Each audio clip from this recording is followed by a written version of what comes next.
చెలి మనసే శివధనుసైనది తొలి చూపుల వశమైనది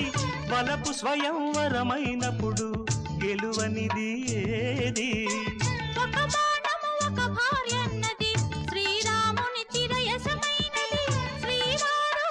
వరమిస్తే సిరులన్నీ నావి తొలి చుక్కవు నీవే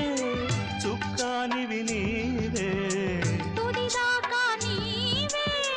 మరు జన్మకు నీవే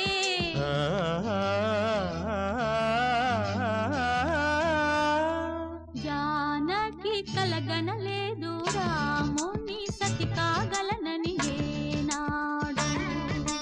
రాముడు అనుకోలేదు జానకి పతి కాగలనని ఆనాడు